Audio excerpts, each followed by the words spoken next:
পর্দানসীনা মা এবং বোনেরা, সেই সাথে সাথে পথ চলতি যাদের কান পর্যন্ত আওয়াজ যাচ্ছেন, ধর্ম বর্ণ নির্বিশেষে সকল দেশবাসী ভাইরা, সকলকে আন্তরিক ভালোবাসা অভিনন্দন জানিয়ে দুই একটি কথা। সমস্ত গুণকীর্তন আল্লাহ রাব্বুল আলামিনের, যিনি বিশ্ব নিয়ন্তা, আমাদের সৃষ্টিকর্তা। লক্ষ কোটি দরুদ এবং সালাম হযরত মুহাম্মদ মুস্তাফা সাল্লাল্লাহু আলাইহি ওয়াসাল্লামের পবিত্র রওজা উপলক্ষে, যিনি আমাদের প্রিয়তম নবী এবং রাসূল সাল্লাল্লাহু আলাইহি ওয়াসাল্লাম। আল্লাহ রাব্বুল আলামিন আমাদেরকে পৃথিবীতে পাঠিয়েছেন, আমরা জীবিত। আমরা ভাবি আমরা অনেক ক্ষমতা রাখি, আমরা অনেক দিন এই পৃথিবীতে বসবাস করতে পারি, আমাদের বুদ্ধি আমাদের জ্ঞান অনেক বেশি, আমাদের শক্তি অনেক বেশি, কিন্তু বাস্তব দেখলে কোনোটাই না। আমাদের যে কটা চিন্তা আমরা নেই, আমার বুদ্ধির উপরে আমি অহংকার করি, ভরসা রাখি, মানুষকে বোকা মনে করি। আমার শরীর স্বাস্থ্য, আমার হায়াতের উপরে আমি অহংকার করি, আখিরাতকে ভুলে বসে যাই। আমার টাকা পয়সা ধন দৌলতের উপরে আমি অহংকার করি, আমি অন্যান্যদেরকে খুবই হীন মনে করি। আল্লাহ রাব্বুল আলামিন আমাদের এই প্রতিটি ধারণাকে তিনি খণ্ডন করে দিচ্ছেন। রাব্বুল আলামিনের প্রিয় নবী সাল্লাল্লাহু আলাইহি ওয়াসাল্লাম তিনি বলছেন যে তোমাদের যে হায়াত, তোমাদের যে জিন্দেগি, এটা খুবই সীমিত এবং সামান্য। আল্লাহ নবী সাল্লাল্লাহু আলাইহি ওয়াসাল্লাম এক হাদিসের মধ্যে তার উম্মতের গড় একটা বয়স তিনি বলে দিয়েছেন। কেউ একটু কম হয়, কেউ একটু বেশি হয়, গড় একটা বয়স বলেছেন, বাইনা 70 ওয়া 60 সানা। 60 থেকে 70 বছরের মধ্যে আমার উম্মতের অধিকাংশ মানুষের বয়স হবে। আগেকার এক একজন মানুষ হাজার হাজার বছর তারা জীবিত থাকতেন। এক একজন মানুষ আল্লাহ ওয়ালা তারা বছরের পর বছর এক একটা ইবাদতের মধ্যে থাকতেন।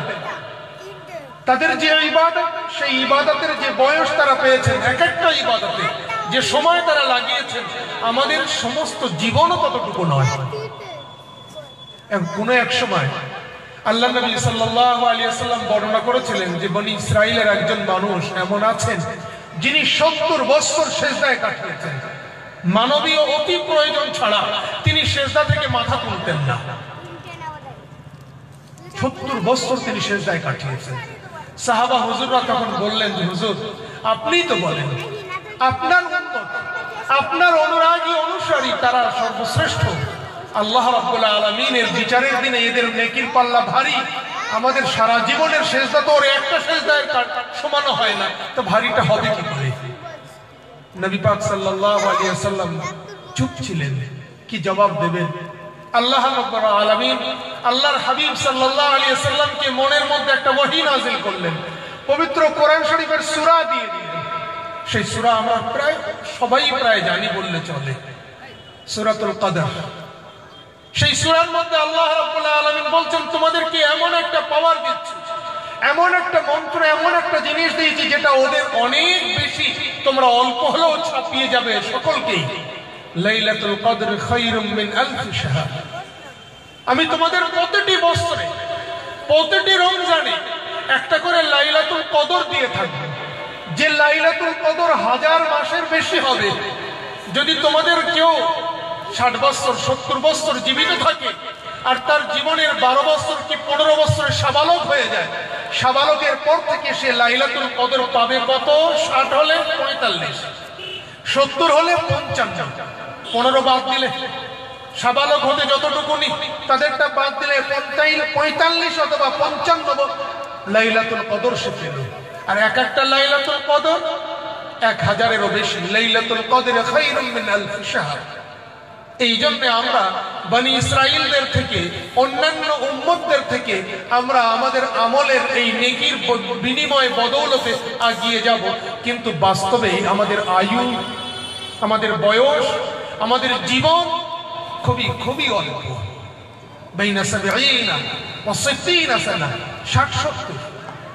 আমরা আমাদের জ্ঞানের উপরে অহংকার করি, আমি সব জানতাম, আমি সবকিছু বুঝি, আমার থেকে বেশি কেউ আর বোঝে না। আমি যেটা বলি সেটাই ঠিক, অন্য কেউ আর সঠিকটা জানে না, আমরা আমাদের জ্ঞানের উপর একটা অহংকার করি, এটা সবাই প্রায় আমরা করে থাকি। আল্লাহ রাব্বুল আলামিন বলছেন, ওরে আমার বান্দা কেবল তুই কেন, আদম নবী থেকে নিয়ে আর কিয়ামতের সকাল পর্যন্ত যত মানুষ, যত নরনারী, তাদের যত ইলম, যত জ্ঞান আমি দিয়েছি বা দেব, সমস্ত জ্ঞান যদি এক জায়গায় রাখি, আল্লাহ রাব্বুল আলামিন বলছেন, ওমা উতিতুম মিনাল ইলমি ইল্লা কালিল, আমার জ্ঞানের সমুদ্র থেকে, আমার জ্ঞানের দরিয়া থেকে তোমাদের যে জ্ঞান দিয়েছি সেই জ্ঞান কতটুকুনি, ওমা উতিতুম, দেইনি কিছু, মা উতিতুম, আমি কিচ্ছু দেইনি, ইল্লা কালিল, মগর কিন্তু খুব যৎকিঞ্চিত সামান্য দিয়েছি।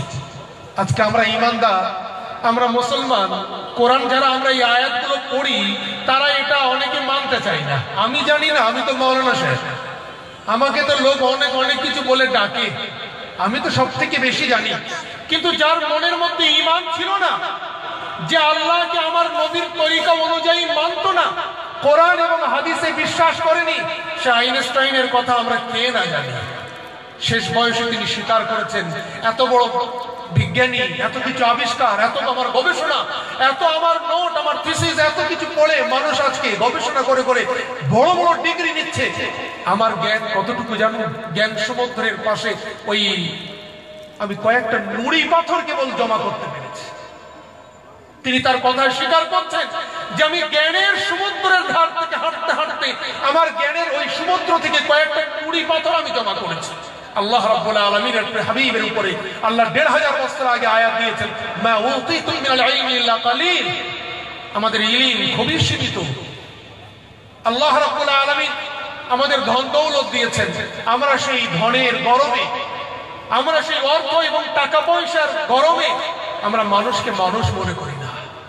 সাধারণত সাধারণ যাদেরকে সমাজ ভালো চোখে দেখে, যারা ভালো মাওলানা, অনেক বড় বড় মাদ্রাসা চালায়, এখন না ঠিক আছে, রমজান মাসে যখন তারা চাঁদা নিতে আসে, একটু বসার জন্য একটা টুলও দেয় না। কেন?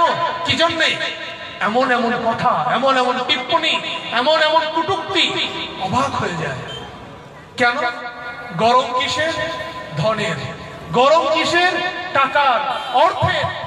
আল্লাহ রাব্বুল আলামিন বলছেন, ওগো আমার পৃথিবীবাসী, আমার বান্দারা, তোমরা জেনে রেখো, পৃথিবীর সমস্ত সম্পদ যদি এক জায়গায় করি, সমস্ত টাকা পয়সা, ধন দৌলত, সমস্ত সোনারাশিকে যদি আমি এক জায়গায় করি, সেই সোনারাশির মর্যাদা আমার কাছে কতটুকু?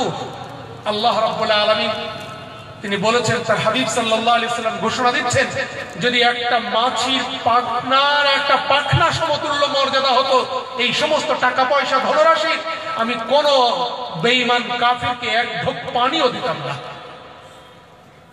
আল্লাহ নবী সাল্লাল্লাহু আলাইহি সাল্লাম একদিন পথ দিয়ে যাচ্ছেন, পিছনে সাহাবা হুজুররা, নবী আগিয়ে যাচ্ছেন, পথের মাঝখানে দেখলেন একটা মরা ছাগলের বাচ্চা পড়ে আছে।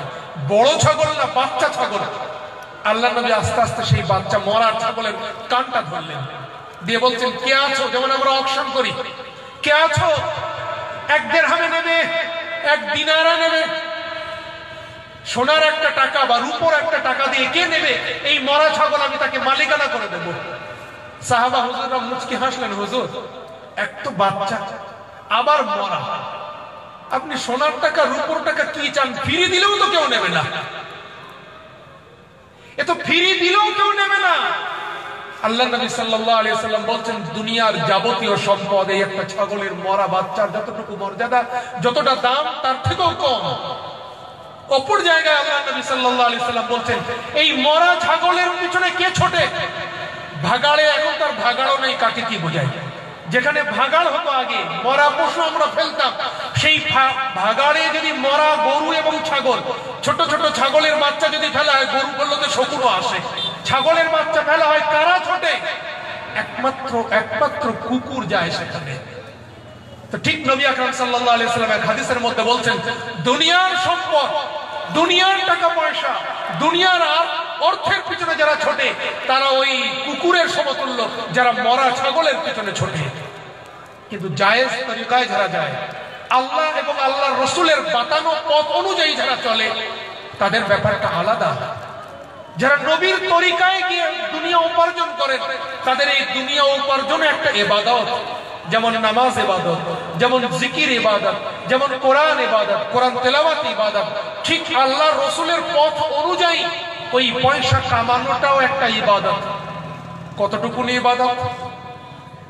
আল্লাহর নবী সাল্লাল্লাহু আলাইহি ওয়াসাল্লাম আমার আপনার জন্য, যারা আমরা নামাজ পড়ি, যারা আমরা তাসবিহ পড়ি, যারা আমরা জিকির করি, আমাদের নজরে, আমাদের দৃষ্টিতে এরা বড় আল্লাহওয়ালার মানুষ, এরা ভালো মানুষ। শুধু আমাদের নজরে না, কোরআন হাদিসে এটা অবশ্যই ভালো। কিন্তু এই ভালো মানুষদের জন্য সেই সুসংবাদ আল্লাহ দেননি, আল্লাহর নবী দেননি। যে সুসংবাদ যারা দুনিয়া উপার্জন করছেন তাদের জন্য দিয়েছেন। দুনিয়া কামাচ্ছেন, টাকা পয়সা উপার্জন করছেন, তাদের জন্য দিয়েছেন। এত বড় সুসংবাদ যে এই জাকির, এই কোরআন তেলাওয়াত, এই নামাজি, এদের জন্য দেওয়া হয়নি। তাদের জন্য কেন দিয়েছেন? এই জন্য যে তারা নবীর তরিকা অনুযায়ী দুনিয়া কামাচ্ছেন। আজকে এই যেখানে আমরা বসে আছি, শেষ রাত্রে আমরা যে পরিস্থিতি দেখবো সেটাই, তার উপরেই হাদিসটা। আল্লাহ নবী সাল্লাল্লাহু আলাইহি ওয়াসাল্লাম বলেন, আত-তাজিরুস সাদুকুল ইয়ামিন মা'আন নাবিয়্যিন ওয়াস সিদ্দীকিন ওয়াশ শুহাদা। তাজির, পৃথিবীতে অর্থ কামানোর সহজ এবং সবথেকে ভালো উপায় হলো ব্যবসা বাণিজ্য। ব্যবসা করা এই হলো পয়সা উপার্জনের সবথেকে সহজ উপায় এবং খুব বরকতময় উপায়। চাকরিজীবী চাকরি করে পয়সা উপার্জন করেন, কিন্তু সীমিত, লিমিটেড। একজন ব্যবসায়ী পয়সা উপার্জন করেন অসীম। আল্লাহ কার ব্যবসায় কতটা দেবেন কেউ ধারণা করতে পারে না। সব থেকে অসীম পয়সা আল্লাহ দিয়েছেন, সেটা ব্যবসার মধ্যে, অন্য সমস্ত সীমিত পয়সা। সেই ব্যবসায়ী যারা দুনিয়া কামাচ্ছেন, অসীম দুনিয়া কামাচ্ছেন, অফুরন্ত টাকা উপার্জন করছেন, আল্লাহ নবী সাল্লাল্লাহু আলাইহি ওয়াসাল্লাম বলছেন, আত-তাজির সাদুকুল ইয়ামিন মা'আন নাবিয়্যিন ওয়াস সিদ্দীকিন ওয়াশ শুহাদা।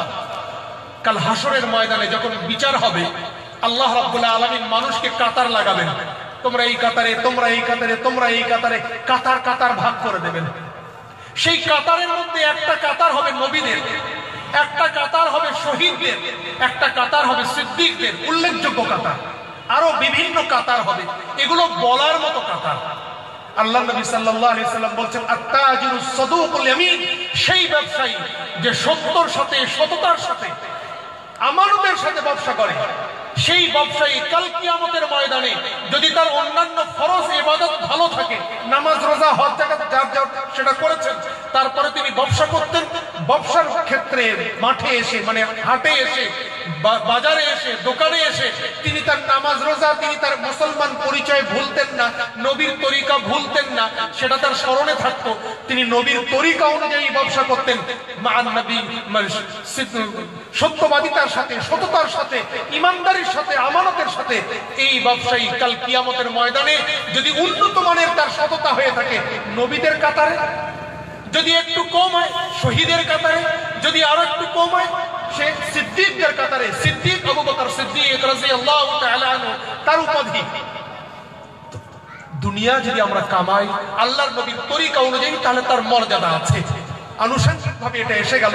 আমরা শুনছিলাম যে আমরা যারা এখানে পৃথিবীতে আছি, আমরা খুবই খুবই দুর্বল, খুবই অল্প সময়ের মেহমান, খুবই গরিব, কিছুই নেই।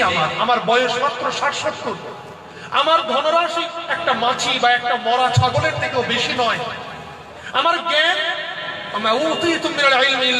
খুবই কম, খুবই কম, এত কম, এত কম। এখনো পর্যন্ত আমরা অনেক কিছু আবিষ্কার করেছি, বাবুই পাখির বাসার বোনার পদ্ধতি আমরা এখনো আবিষ্কারই করতে পারিনি। এটা আমরা এখনো পেরে উঠিনি, এত আমার জ্ঞান কম। তো আল্লাহ রাব্বুল আলামিন বলছেন, এই স্বল্প জ্ঞান, স্বল্প আয়ু, স্বল্প মানে সমর্থ নিয়ে তোমাকে পৃথিবীতে পাঠিয়েছি। এরপরেও যদি তোমরা অহংকার করো, যদি তোমরা এটাকে সৎ কাজে না লাগাও, তাহলে আমার আযাবের জন্য তোমরা প্রস্তুত হয়ে যাও।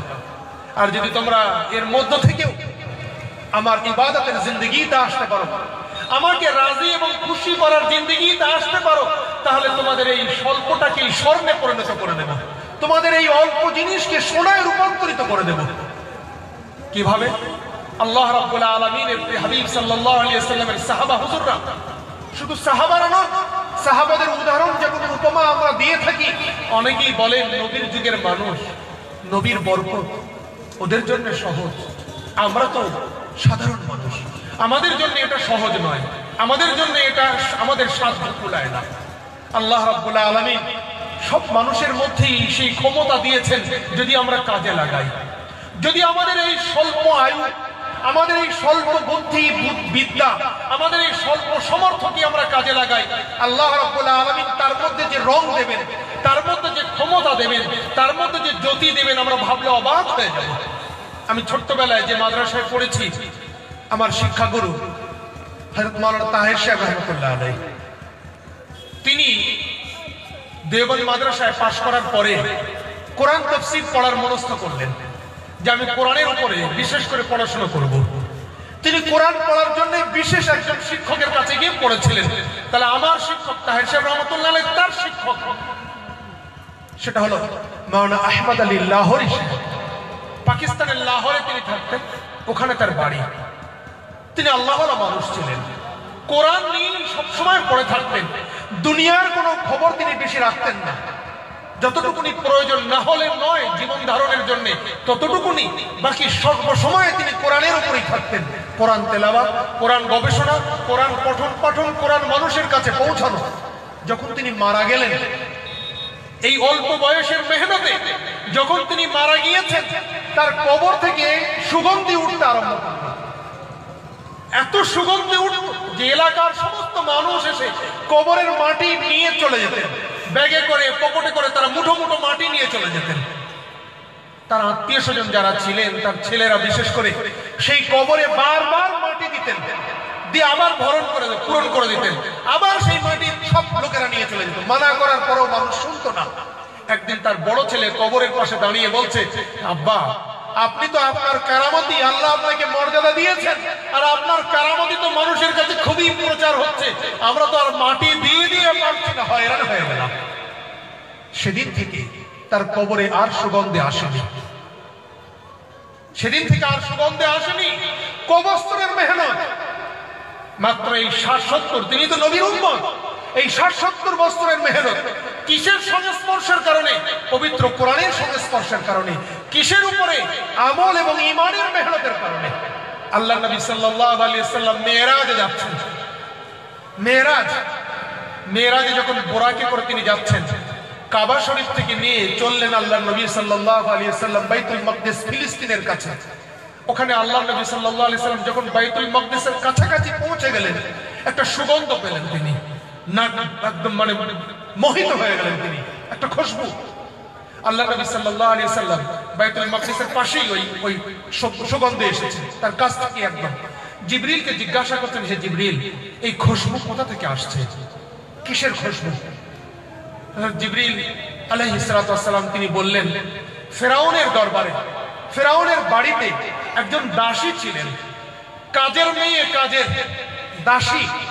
সেই দাসীর কবর এখানে আছে, তার আর তার বাচ্চার কবর। সেই কবর থেকে এই সুগন্ধি উঠছে, যেটা হাজারো বছরের বেশি হয়ে গেছে। কতদিন উঠবে? কাল কিয়ামত পর্যন্ত এই সুগন্ধি আসলে কেউ রুখতে পারবে না। কেন? ঈমানের সাথে ছিলেন।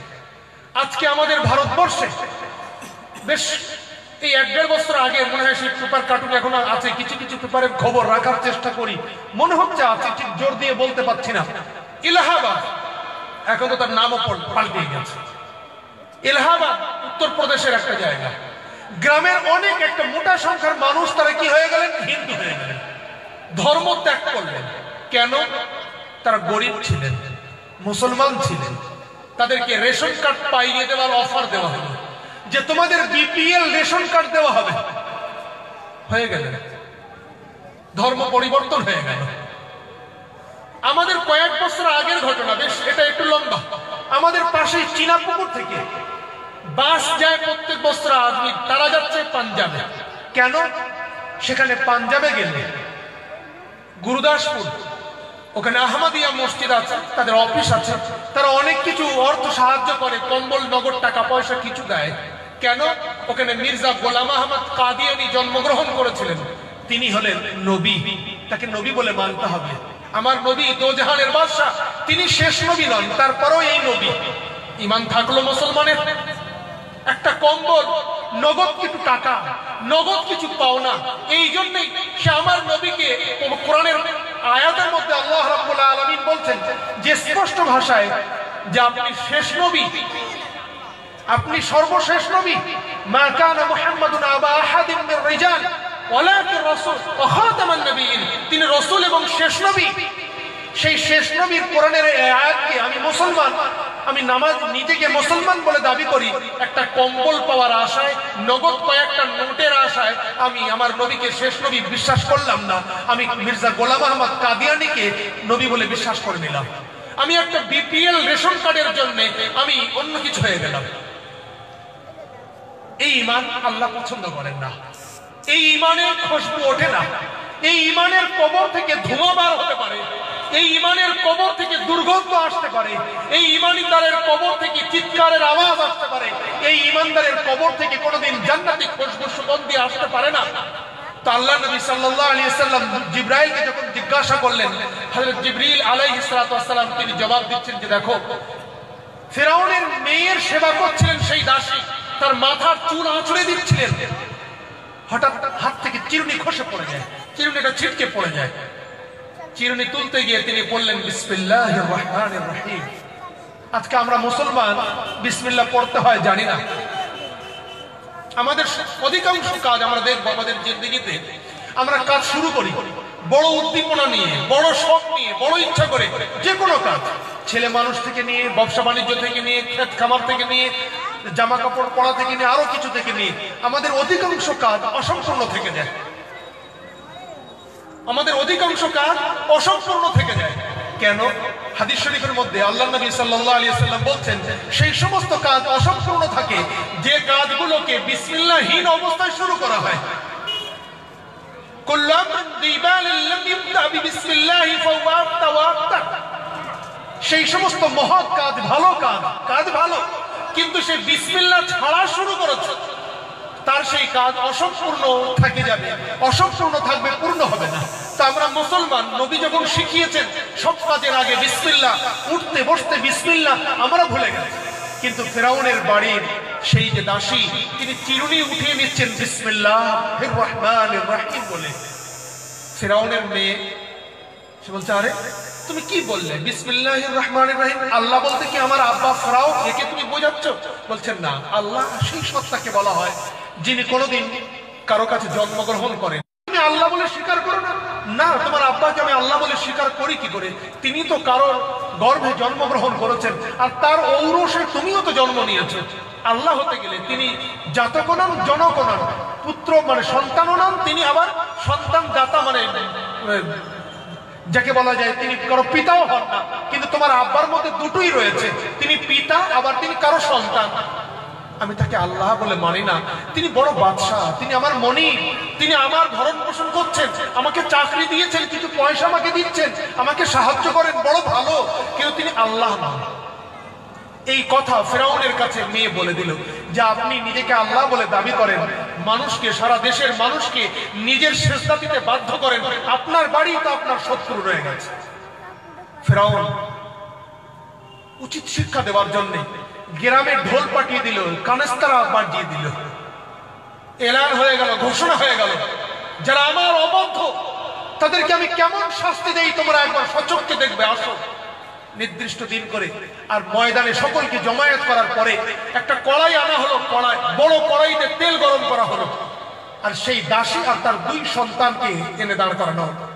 হে দাসী, তুমি আমাকে আল্লাহ বলে মানো, আমাকে আল্লাহ বলে স্বীকার করে নাও, আমি তোমাকে দাসত্ব জীবন থেকে মুক্ত করে দিল, আমি রব, আমি আল্লাহ।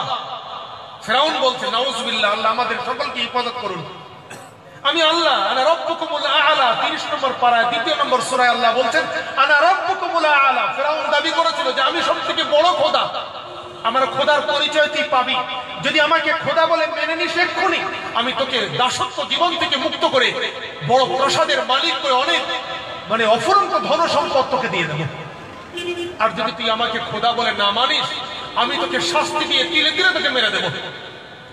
সেই মহিলা, সেই আমাদের ইমানদার বোন, তিনি আমাদের বোন হন, ইমানি বোন, তিনি বুকের সাহস যে রেখেছিলেন, আজকে আমরা পুরুষ হয়েও সেই সাহস হয়তো রাখতে পারছি না।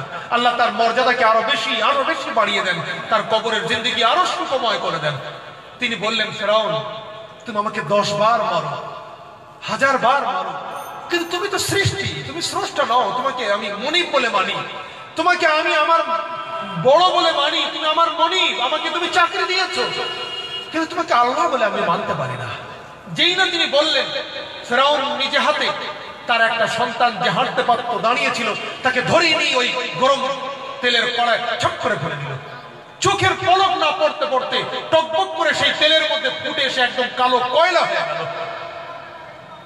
আবারও প্রস্তাব দিল, হে হে দাসী, এখনো সময় আছে, তুই আমাকে স্বীকার করে না আল্লাহ বলে, আমি বড় প্রভু, আমাকে স্বীকার করে দেখ, কত তোকে দিতে পারি, কত তোকে ঐশ্বর্য, কত সম্মান তোকে দিতে পারি। আবারও সেই হিব্বন তিনি হিম্মত করে বলছেন, কিন্তু তার মুখ থেকে কথা সরছে না। তিনি বলতে যাবেন, আবারও তিনি ভাবছেন যদি না বলি আমার দুধের শিশু, তাকে তো তেলে ফেলবে। এই দুধের শিশু যার মুখে এখনো কথা ফোটেনি, সে কি অপরাধ করেছে? মায়ের তো মন, মায়ের মুখে আঁকড়ে ধরে আছে, মা বলবে না বলবে না একটা দ্বিধার মধ্যে রয়েছে। অলৌকিক ভাবে আল্লাহ রাব্বুল আলামিন ওই বাচ্চার জবান খুলে দিলেন। কয়েকটা বাচ্চা আল্লাহ রাব্বুল আলামিন তার জবান খুলেছেন। তারা বাচ্চা বয়সে, যখন মানুষের কথা ফোটে না তখনও তারা কথা ফুটেছে। এক হলো ঈসা আলা নবীনা সাল্লাল্লাহু আলাইহি ওয়াসাল্লাম, যখন তার মা মারিয়ামকে তহমত দেওয়া হয়েছিল, হে মারিয়াম তোমার তো বিয়ে হয়নি, এই সন্তান তুমি পেলে কোথায়? অবৈধ সন্তান, নাউজুবিল্লাহ।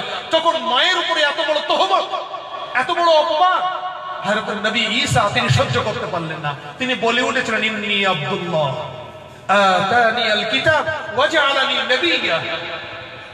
আর একজন বাচ্চা তিনি বলেছিলেন কখন? যখন আল্লাহর নবী পুত পবিত্র মাসুম বেগুনাহ সেই নবীর উপরে যখন জিনার তহমত লাগানো হলো। কার? ইউসুফ আলা নবীনা সাল্লাল্লাহু আলাইহি ওয়াসাল্লামের উপরে। জুলাইখা যখন পিছন থেকে তাকে ধাওয়া করে এসে, যেই ইউসুফ আপনি একে দুধ কলা দিয়ে বাড়িতে পুষছেন, আপনার স্ত্রী সম্মান হরণ করতেছে, দেখুন তার ইজ্জতে হাত লাগিয়েছে। একে আল্লাহ রাব্বুল আলামিন সেই সময় তার নবীর ইজ্জত তিনি বাঁচিয়েছিলেন। ওই বাড়ির বারান্দায় দুধের শিশু দোলনায় ছিল, সে বলে উঠেছিল যে ওগো আজিজ, তুমি দেখো জামা যদি সামনে থেকে ছেঁড়া থাকে তাহলে পুরুষ দোষী, আর জামা যদি পিছন থেকে ছেঁড়া থাকে তাহলে মহিলা দোষী, পুরুষ নির্দোষ। সামনে থেকে ছেঁড়া মানেই হলো পুরুষ সে হামলা করেছে, মহিলা আপ্রাণ চেষ্টা করেছে নিজেকে রক্ষা করার জন্য, হাত পা চালিয়েছে, তাই তার জামা ছিঁড়ে গেছে। আর পিছন থেকে ছেঁড়া মানে হলো পুরুষ পালানোর চেষ্টা করেছে, মহিলা তাকে নিজের দিকে আকৃষ্ট করার জন্য টেনে রেখেছে, তাই তার জামা ছিঁড়েছে। বাস্তব বুদ্ধি এবং যুক্তিকে সামনে রেখে আপনি বিচার করবেন। কে বলেছিল? দুধের শিশু। আজকের এক দুধের শিশু সে কথা শোনাচ্ছে। সেই দুধের শিশু মায়ের বুকে যে স্তন দুধ, মুখে দুধ দিয়ে দুধ পান করছিল, সেই দুধের শিশু বলে উঠলো, মা আপনি চিন্তা করবেন না, আপনি বলুন।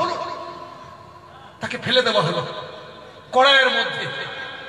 চোখের সামনে দুধের শিশু জ্বলে পড়ে ছাই হয়ে গেল, এবং সেখান থেকে আবার সে আওয়াজ এলো, মা এটা শাস্তি নয়, এটা জান্নাতের অফুরন্ত শান্তি, আমি যে কত সুখে আছি আপনি আসলেই বুঝতে পারবেন। ফেরাউন বাদশা আবারও প্রস্তাব দিল, কিন্তু যে মায়ের বুকের দুধের শিশু কথা বলে, সেই মায়ের ঈমান তো আরো মজবুত হয়ে গেল। তিনি তো সেই ঈমান আর ছাড়তে পারেন না। তিনি নির্দ্বিধায় বলে উঠলেন, হে ফেরাউন, তুমি আমার লক্ষ কোটি সন্তান যদি আমাকে আল্লাহ দান করেন, আমার সমস্ত সন্তানগুলোকে তুমি এইভাবে হত্যা করো, এক আল্লাহর উপরে ঈমানকে আমি কোনোদিন বিসর্জন দিতে পারি না।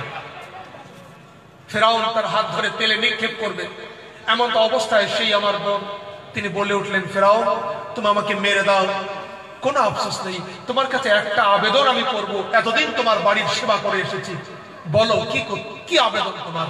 তিনি তখন বলেছিলেন, আমি আর আমার দুটো বাচ্চার এই হাড়গুলো নিয়ে তুমি একটা জায়গায় একসাথে দাফন করে দিও একটু। ফেরাউন বলেছিল, তোর এই শেষ আশা আমি পূরণ করব।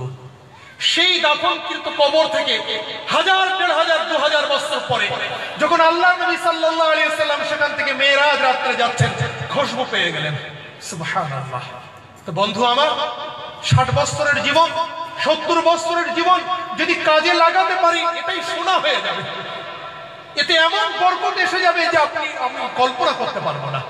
আর যদি এই জীবন কাজে না লাগাতে পারি, যদি এই জীবনকে আমরা সময়ের মতো সৎ কাজে ব্যবহার না করতে পারি, সেদিন কপাল চাপড়িয়েও কিছু হবে না, সেদিন কপাল চাপড়িয়ে কোনো ফায়দা হবে না। আল্লাহ রাব্বুল আলামিন তিনি তার রহমতের সমস্ত দরওয়াজা বন্ধ করে দিয়ে আমাদের জাহান্নামের পথে নিক্ষেপ করে দেবেন। আল্লাহ রাব্বুল আলামিন পবিত্র কোরআন শরীফের মধ্যে তিনি বলছেন, আমার জাহান্নামের আযাব কি তোমরা জানো? সেই আযাবের শুরু হবে হাসরের ময়দান থেকে। আর সেই হাসরের ময়দানে আমরা যখন কবর থেকে উঠব, আল্লাহ পৃথিবীতে একটা ভূমিকম্প সৃষ্টি করবেন। ইন্না জালজালাতাস সাআহ, পৃথিবীতে একটা ভূমিকম্প চলে আসবে। সেই ভূমিকম্প যখন হয়ে যাবে আমরা সকলেই আমাদের কবর থেকে উঠব। সেদিনের দৃশ্য বোঝানোর জন্য আল্লাহ এর পরের আয়াতগুলোর মধ্যে একের পর এক বলছেন যে সেদিন ভূমিকম্প হওয়ার পরে মানুষ যখন কবর থেকে ঠেলে উঠবে, উঠেই তারা দেখবে একদিকে দাঁড়িয়ে আছে একটা ফেরেশতা, আর একদিকে দাঁড়িয়ে আছে আর এক ফেরেশতা। এক ফেরেশতার হাতে একটা আমলনামার কিতাব, একটা নোট বই রয়ে গেছে, আর এক ফেরেশতার হাতে একটা ছড়ি, সে হাঁকিয়ে নিয়ে যাচ্ছে, চল আগিয়ে চল হাসরের ময়দানের দিকে। আর এমন একটা কঠিন পরিস্থিতি, একটা বিভৎস পরিস্থিতি হবে। আল্লাহ রাব্বুল আলামিন স্বয়ং কোরআন শরীফের মধ্যে বলছেন, যদি কোনো মায়ের স্তন পান করা দুধের শিশু তার মায়ের বুকে থাকে, সেই শিশু তার মায়ের বুক থেকে ছড়ে পড়ে যাবে ছিটকিয়ে, মা বুঝতেই পারবে না যে আমার শিশু গেল কোথায়। যদি কোনো মা গর্ভবতী হয়ে থাকে, তিনি দাঁড়িয়ে থাকবেন, তার গর্ভ যন্ত্রণা তিনি ভুলে যাবেন, তার গর্ভপাত হয়ে যাবে, বাচ্চা নিচে খসে পড়ে যাবে, মা বুঝতেই পারবে না কোথায় কি হয়ে গেল আমার। যখন আরো কাছে চলে যাবে হাসরের ময়দানে, আল্লাহর আরশের কাছাকাছি চলে আসবে, সেই কঠিন পরিস্থিতির সম্মুখীন যখন হবে, আর এই বেঈমান বেআমল যারা আল্লাহর এই দেওয়া জিন্দেগিকে কাজে লাগায়নি, তারা যখন সেই পরিস্থিতি থেকে আফসোস করবে, হায় আফসোস কি করলাম। আমরা যখন আফসোস করি কাহা আঙুল কামড়াই, এইভাবে কামড়াবে, কামড়িয়ে সে একটা ছটকা মারবে, আঙুলের মাংস ছিঁড়ে বার হয়ে যাবে, আবারও সে কামড়াবে, এই করতে করতে তার কোনোই পর্যন্ত মাংস সে নিজের দাঁত দিয়ে খুবলে খুবলে ফেলে দেবে, সে বুঝতেই পারবে না যে আমার হাতের মাংস আছে কি নাই।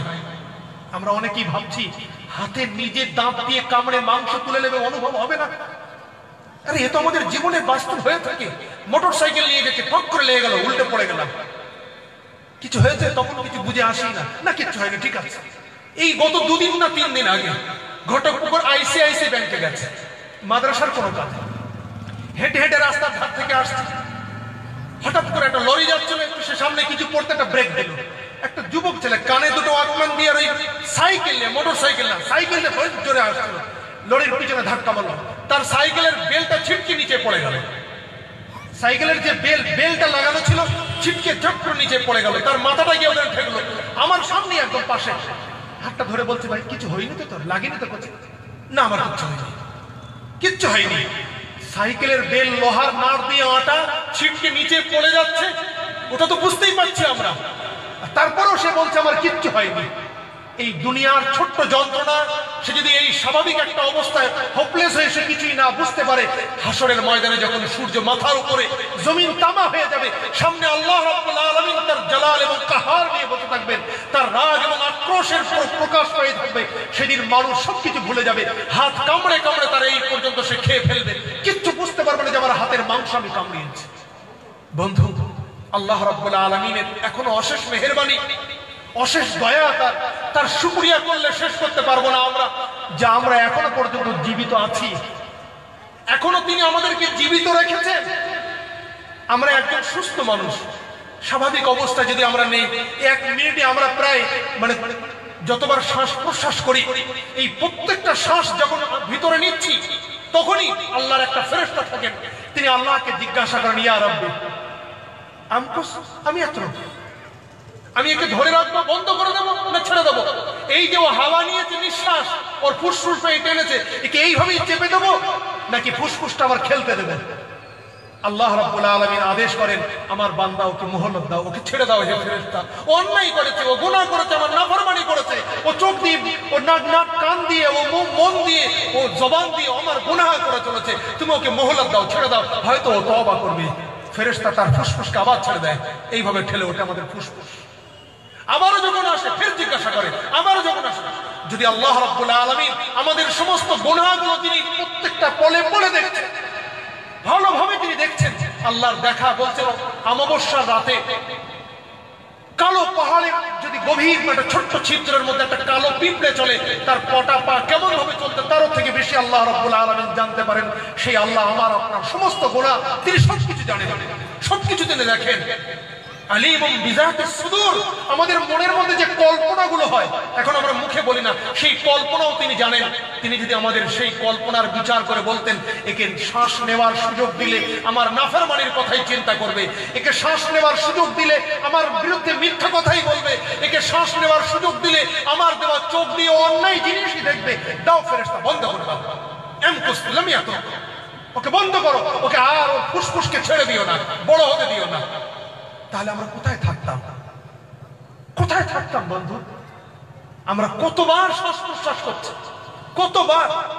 আমরা আমাদের জীবনের যদি হিসাব করি, যে আমরা যদি ৬০-৬৫ বছরের জীবনের হিসাব করি, পরশু একটা এই ভবন বসে বসে চিন্তা ভাবনা করছিলাম যে কতবার হতে পারে, আমার হিসাবে ভুল থাকতে পারে, ৮৮ কোটি না তার থেকে কয়েকটা বেশি হলো, এতবার আমরা শ্বাস প্রশ্বাস নিচ্ছি আর ছাড়ছি।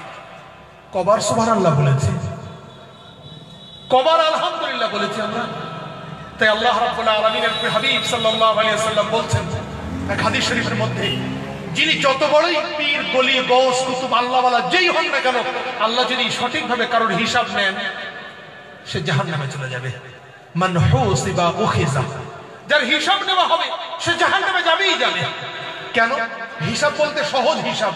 আল্লাহ রাব্বুল আলামিন যদি বলেন যে তোমরা ওই অসুস্থ হয়ে হসপিটালে ভর্তি হয়েছিলে, অক্সিজেন দেওয়া হয়েছিল তোমার নাকে, কত খরচ?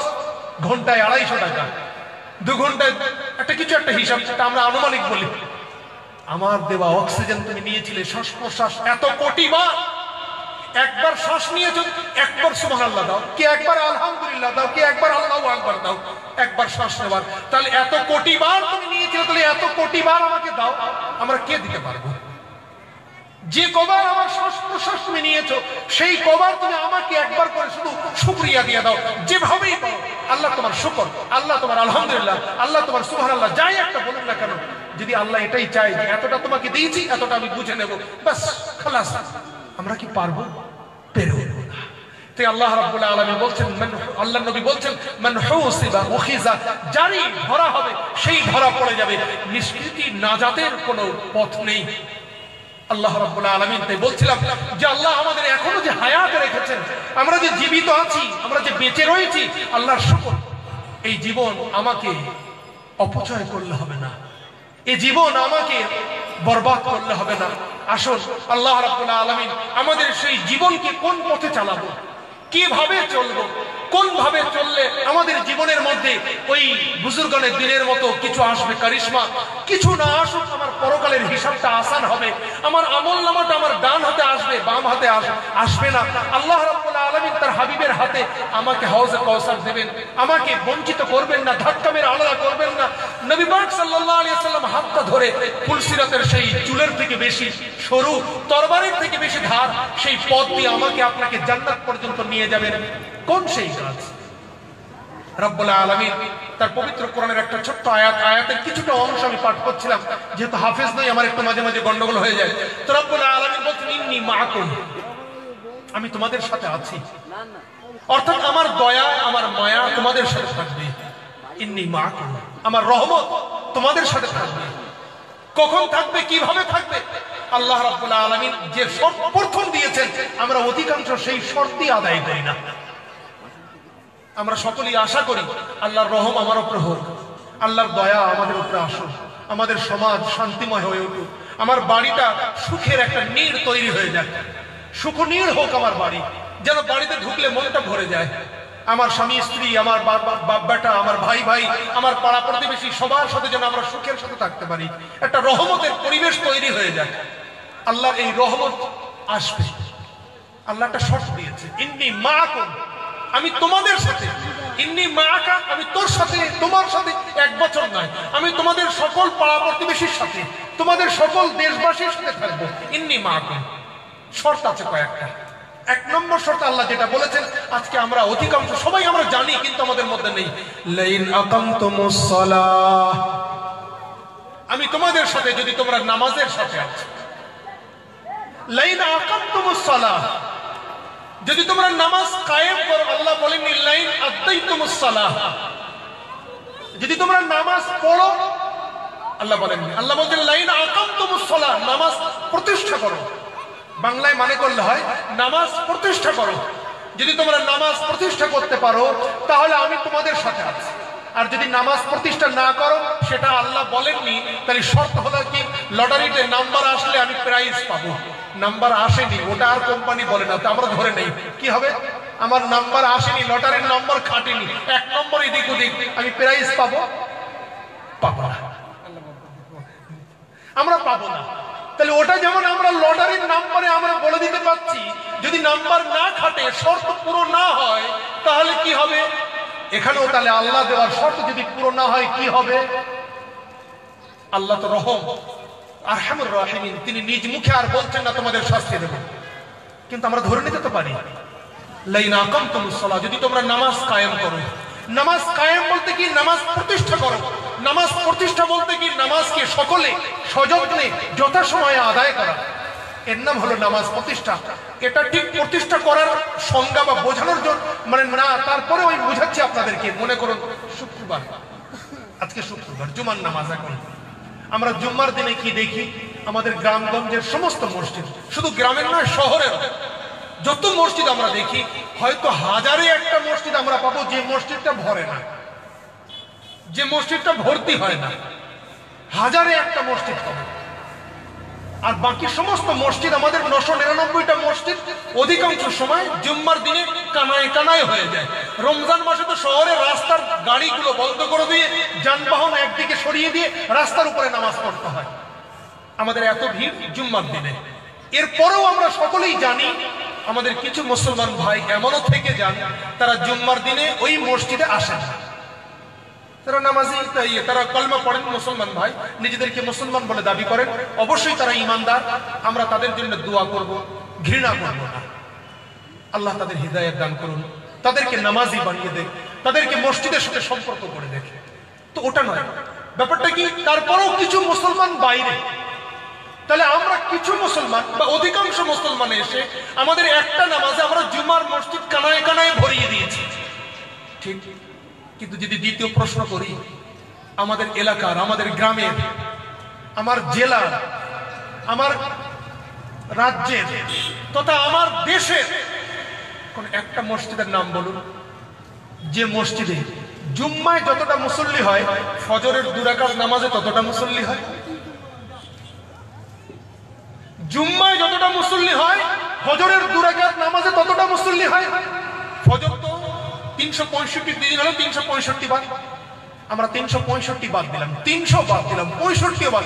একদিনের কথা বলো, বছরে একটা দিন আছে যেদিন আমার দেশে, আমার গ্রামে, আমার জেলা, আমার প্রদেশ, আমার মহাদেশ, আমার সারা ভারতবর্ষ ব্যাপী একটা মসজিদের মুসলমান কানায় কানায় ভরিয়ে দেয় যতটা জুম্মার সংখ্যা ততটা সেদিনের ফজরের নামাজের সংখ্যা আছে। কি আমরা বলতে পারবো? কি আমরা পারবো না। আল্লাহ রাব্বুল আলামিন আমাদের বোঝার তৌফিক দান করুন, আমাদের বোঝার অনুভূতি দান করুন যে লাইন আকামতুমুস সালাহ, নামাজ কায়েম করো ও মুমিন। যদি নামাজ তুমি কায়েম করো তুমি কামিয়াব হয়ে যাবে নিঃসন্দেহ। নামাজ যারা কায়েম করেছেন মনোযোগ সহকারে, সেই জাতি, সেই গ্রাম, সেই দেশবাসী কোনোদিন আল্লাহর আযাব সেখানে আসতে পারে না। আল্লাহ রাব্বুল আলামিন পবিত্র কোরআনে ঘোষণাই দিচ্ছেন, কাদ আফলাহাল মুমিনুন, মুমিন তারা কামিয়াব হয়ে যায়। আল্লাযীনা হুম ফী সালাতিহিম খাশিউন, সেই মুমিন যে মুমিন খুশুখুজুর সাথে মনোযোগ সহকারে নামাজ আদায় করে। আমাদের নামাজই নেই তো মনোযোগ কোথায়? নামাজে দাঁড়াবো তারপর তো মনটা দেব, নামাজই নেই আমার।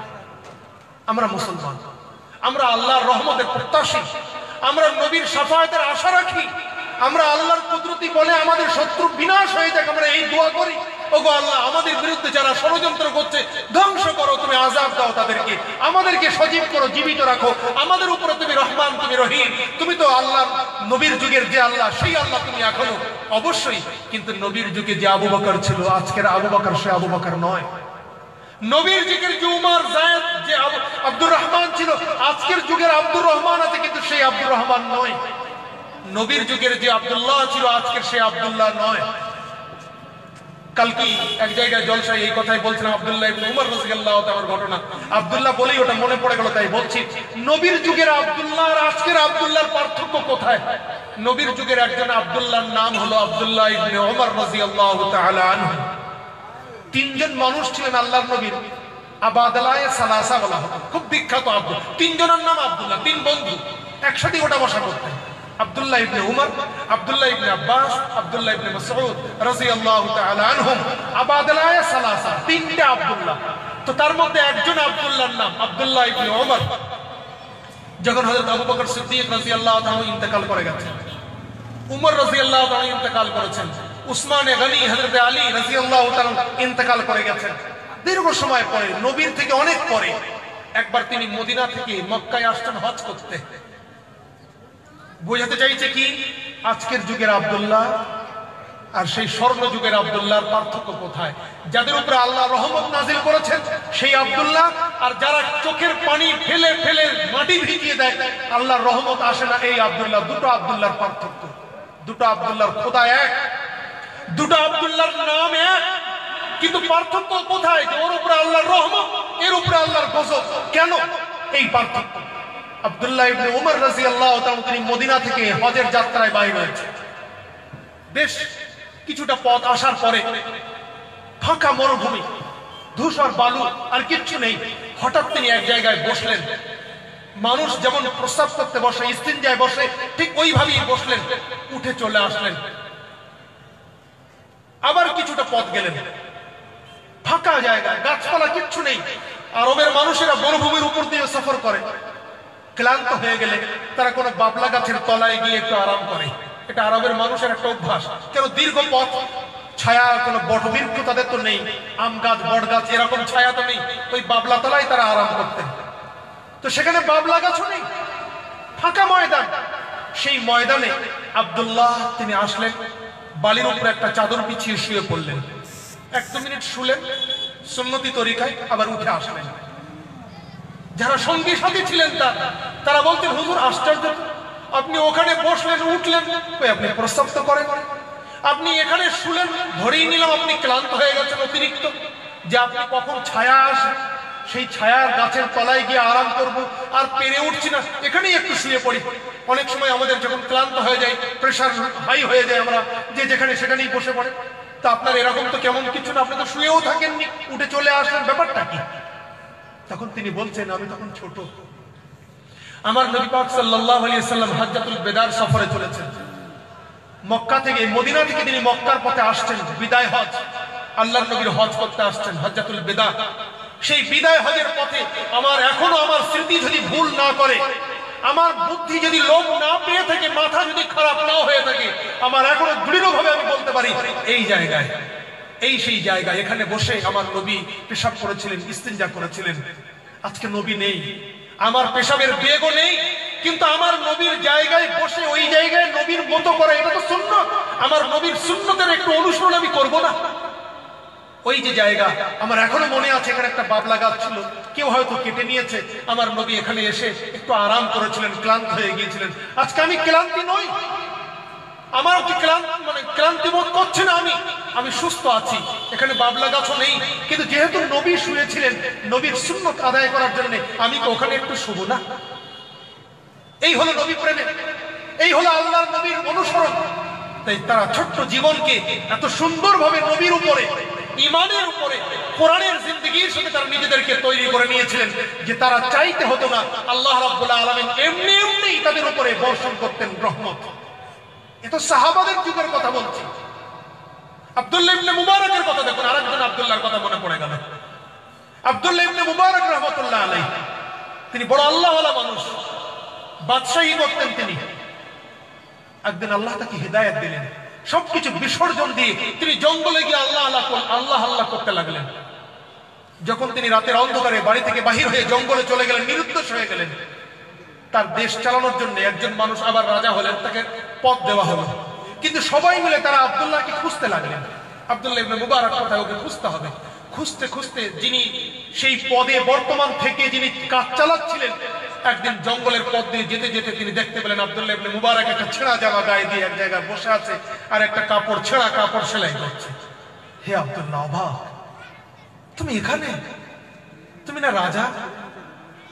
রাজপ্রাসাদের সিংহাসনে তুমি বসে থাকবে, স্বর্ণের মুকুট তোমার মাথায় থাকবে, এই তো তোমার পরিচয়। তুমি এখানে রয়েছো, আমার ছেঁড়া কাপড় গায়ে আর একটা ছেঁড়া জামায় তুমি তাবলি দিচ্ছ। আব্দুল্লাহ ইবনে মুবারক বললেন, ভাই, তোমার রাজপ্রাসাদে হাজার সালাম আমার, তুমি যাও, ওটা তোমার জন্য মানায়, আমার ভালো লাগে না, তুমি চলে যাও। বলছে, তাই কি করে হয়? এত বড় তুমি রাজা, তুমি এইভাবে থাকবে, এই তোমার জিন্দেগি, এ তো মানায় না, এসো। তুমি জোর করছেন তিনি, আসো, চলো আমাদের সাথে। তিনি তখন বলছেন, এই রাজত্ব, যে রাজত্ব আমি ত্যাগ করেছি, সেই রাজত্বের থেকে আল্লাহ রাব্বুল আলামিন আমাকে অনেক বড় রাজত্ব দিয়েছেন। তোমরা তো মানুষের উপরে জুলুম করে রাজত্ব করো। আল্লাহ রাব্বুল আলামিনের জন্য যারা হয়ে যান, আল্লাহ তার 18,000 মখলুকাতের উপরে রাজত্ব করার অনুমতি দিয়ে দেন। বলে কেমন? যেই উনি জিজ্ঞাসা করলেন কেমন, আব্দুল্লাহ ইবনে মুবারক সঙ্গে সঙ্গে হাতের যে সুই দিয়ে সেলাই করছিলেন, একটা নদীর বা একটা জলাশয়, নদীর পাশেই তিনি বসেছিলেন, সুইটা পানিতে, সূচটা পানিতে ছুঁড়ে ফেলে দিলেন। দিয়ে তিনি বলছেন, হে রাজা, তোমার রাজার হওয়ার অহংকার, রাজত্বের অহংকার, ক্ষমতার শক্তির বড়াই তোমার, কেমন তোমার ক্ষমতা দেখে একবার পরিচয় দাও। আমার সুই যে আমি নদীতে ফেলে দিয়েছি, আমার সূচটা একটু উঠিয়ে দাও। তুমি পাগল হয়ে গেলে নাকি? এতদিন মনে করছিলাম তুমি রাজ ধর্ম ত্যাগ করে এসেছো, এখন দেখি তোমার মাথাটাই খারাপ হয়ে গেছে। এই সূচ কি খুঁজে আনা সম্ভব নাকি? বলে যে রাজত্ব, যে রাজা, যে ক্ষমতা সূচ তুলতে পারে না, ছোট্ট একটা সূচ পানির থেকে তুলে আনতে পারে না, তার কিসের অহংকার? দেখবে আমার ক্ষমতা। এই বলে তিনি হাত তুললেন আল্লাহর কাছে, ও আল্লাহ, আমি তোমার জন্য সবকিছু বিসর্জন দিয়েছি।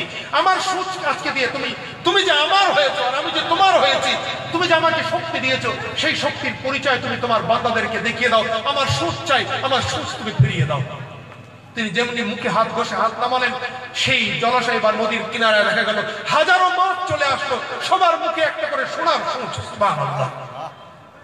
তিনি বললেন, আল্লাহ, আমার সোনার সূচ চাই না, আমার নিজের যে সূচ, সেই সূচ আমি চাই। সব মাছ পানিতে আবার তলিয়ে গেল। একটু পরে আরো একটা মাছ ঠেলে উঠলো, তার মুখে ওই লোহার সাদা সূচ, যেটা আমরা সাধারণ ব্যবহার করি, এই সূচ। বন্ধু আমার, আল্লাহকে রাজি করতে গেলে, আল্লাহকে খুশি করতে গেলে নিজেকে উৎসর্গ করতে হবে। রব্বুল আলামিন পবিত্র কোরআন শরীফের মধ্যে বলছেন, দেখো, এই পৃথিবীর যাবতীয় সৃষ্টি, ওগো মানুষ, আমি তোমার জন্য করেছি। এরা সবাই তোমার বশ্যতা স্বীকার করে নেবে, সকলেই তোমার গোলামি স্বীকার করে নেবে।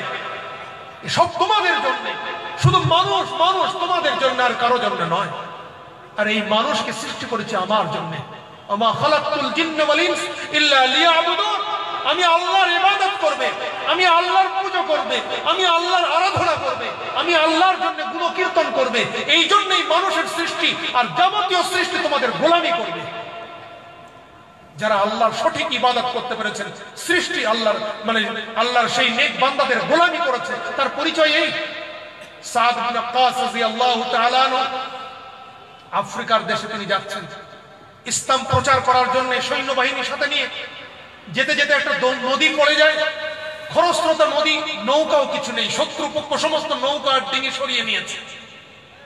তিনি সেখানে এসে সাথীদেরকে বললেন যে এই নদীতেই তোমরা ঘোড়া নামিয়ে দাও, যারা পদব্রজে আছে তারাও তোমরা হেঁটে পার হয়ে যাও, আমরা পার হয়ে যাব নিশ্চয়ই, আল্লাহ রাব্বুল আলামিন আমাদের সহায় এবং সঙ্গে আছেন। পার হয়ে গেলেন তিনি। ওপারে উঠে ঘোষণা দিলেন, হে আমার ভাইয়েরা, যারা আমার সাথে নদী পার হয়েছে সাথ নিয়ে, কেউ ঘোড়ার পিঠে, তোমাদের কারো কোনো জিনিস হারিয়েছে কি? একজন ভাই বলে উঠলেন, হুজুর, আমার একটা বাটি পাচ্ছি না।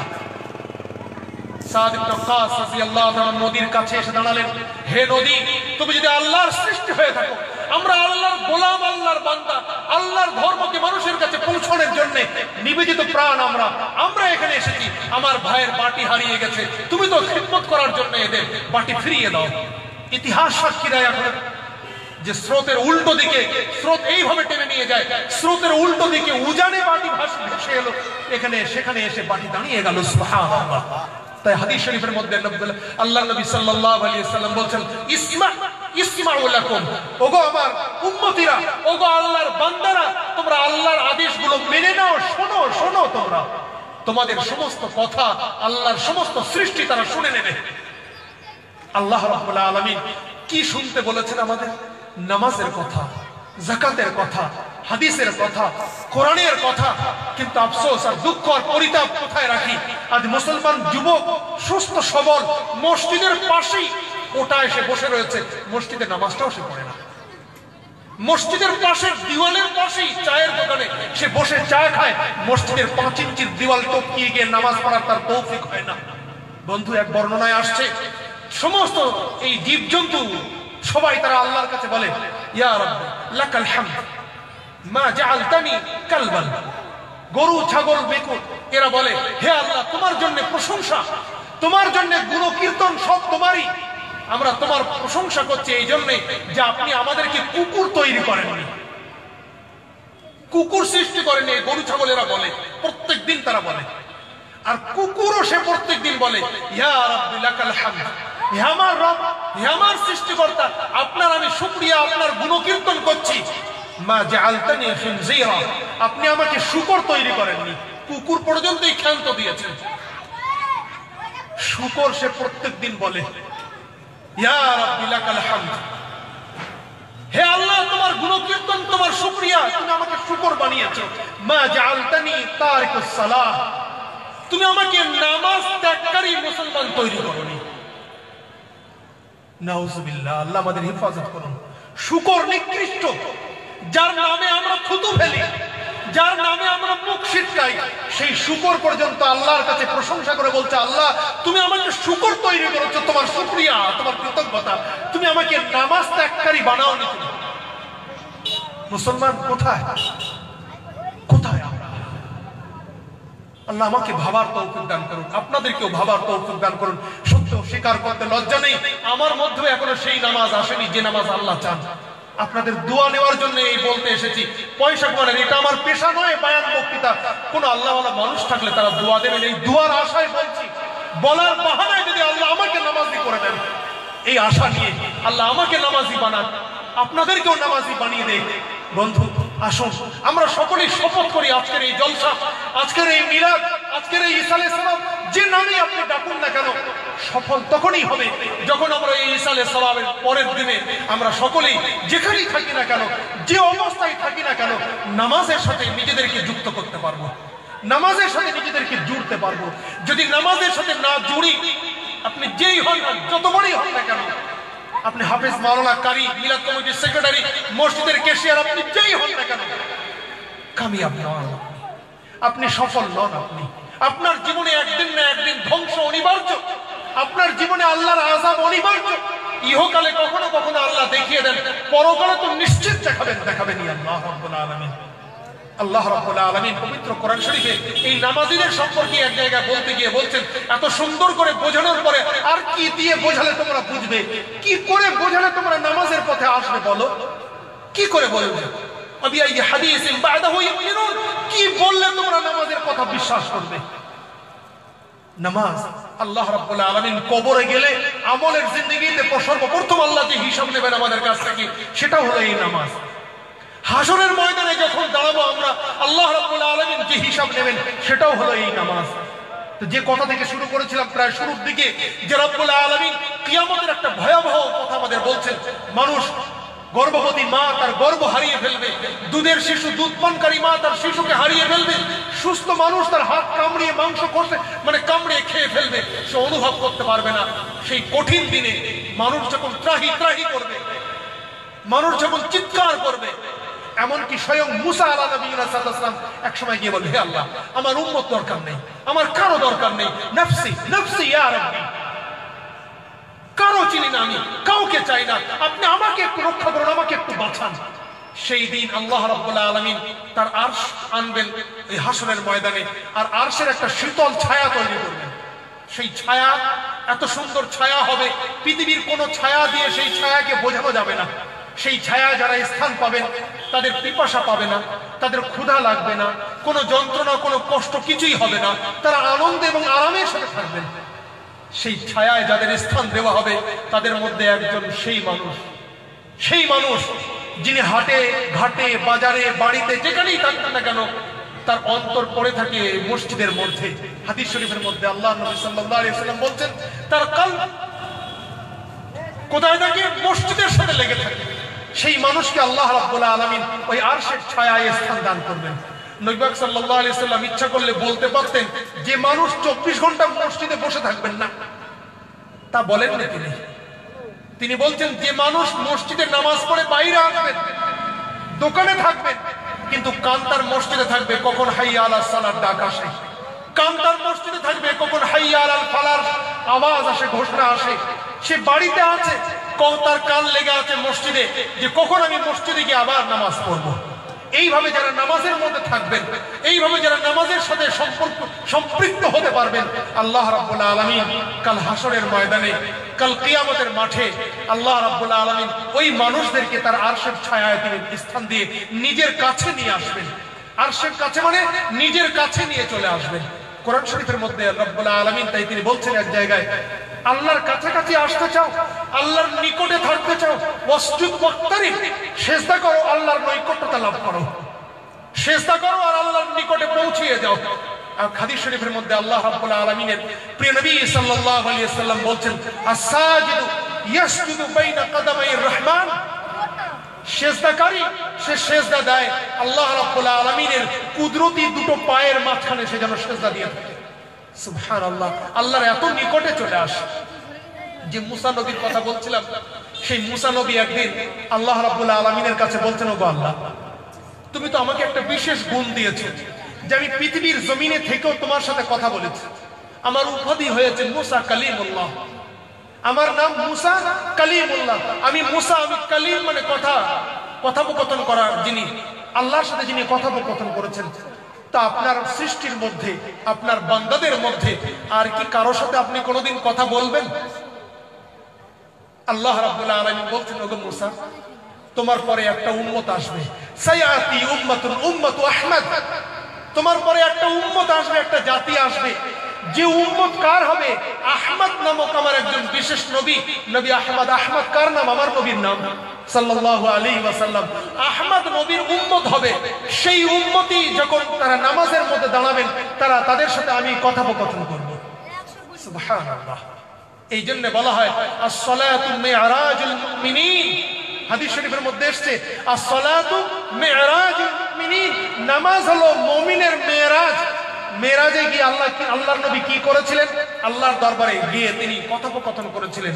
আল্লাহর সাথে, আল্লাহর নবীর সাথে কালাম হয়েছিল, কথা বলা বলি হয়েছিল। তো এই বান্দা মুমিন মুসলমান যখন তারা পৃথিবীতে নামাজের নিয়ত করে আল্লাহু আকবার বলে দাঁড়ায়, সূরা ফাতিহা পড়তে শুরু করে নেয়, আল্লাহ রাব্বুল আলামিনের সাথে মুমিন বান্দার কথা বলা শুরু হয়ে যায়, মুমিন বান্দার কথোপকথন চলতে থাকে। এত বড় সৌভাগ্য। আজকে আমরা লাইন লাগিয়ে দেই। আমাদের এলাকার কোন একজন নেতা এমএলএ এমপির সাথে কথা বলতে গেলে তাই আমরা লাইন পড় করে ছুটতে আরম্ভ করি। এখন তো ভোটের সিজন এসে গেছে, গণ এসে গেছে। এই গণের সময় কত নেতা নেত্রীরা আমরা দেখবো স্টেজে, দেখবেন নেতাদের পিছনে ঘুর করছেন। কেন? একটু যদি আমার সাথে কথা বলেন, একটু যদি জিজ্ঞাসা করেন সাইফুল্লাহ কেমন আছো, ভাই। আর আল্লাহ রাব্বুল আলামিন যিনি সমস্ত পৃথিবীর মালিক, সার্বভৌমত্বের অধিকারী, আসমান জমিনের একছত্র অধিপতি যিনি, সেই আল্লাহ রাব্বুল আলামিন বলছেন, বান্দা আমার সাথে কথা বলো, আমি তোমার সাথে কথা বলবো। আমার নবী মুসাকে যে ফজিলত দিয়েছে সেই ফজিলত তোমাদেরকেও দেব। এরপরেও মুসলমান ডাক শোনে কিন্তু আসে না। মুসলমান ওঠে নামাজে কিন্তু নামাজে ওঠে না। আফসোস, আজকে ফজরের নামাজ যখন বাড়িতে পড়তে যাই, মাদ্রাসা থাকলে তো বুঝতে আসে না, ক্যাম্পাসের মধ্যেই বুঝে আসে না। বাড়িতে যখন থাকি, বাড়ি থেকে মসজিদে ফজরের নামাজে পড়াতে হয়, পড়াতে যাই, দেখি ওই রাস্তায় কত ঘুরু করছেন, একবার এদিকে একবার ওদিকে, একবার এদিকে একবার ওদিকে ছুটছেন। কেন? শরীরের মেদ কমাচ্ছেন, মর্নিং ওয়াক করছেন, শরীরের সুস্থতা আনছেন, ইমিউনিটি বাড়াচ্ছেন। আর কত ভাষা বলা যাবে ওদের জন্য।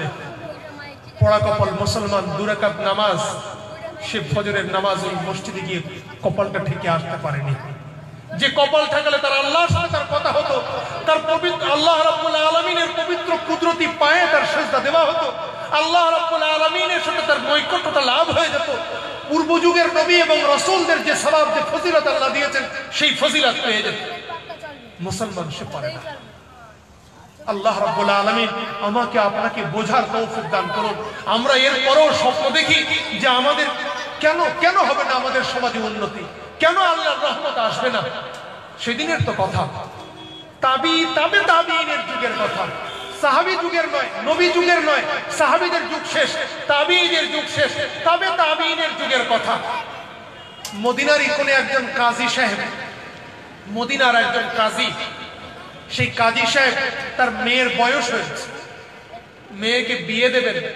তার স্ত্রী তাকে আবেদন করলেন তাকে, যে আপনি তো শুধু কাজীর কাজ করেই, বিচারকের কাজ, ওই কোর্টের কাছারির কাজ করেই সময় পার করছেন, বাড়ির খবর নেন না। বাড়িতে আপনার একটা মেয়ে বড় হয়েছে, তাকে পাত্রস্থ করতে হবে কোনো চিন্তা আছে? আপনি তো পিতা।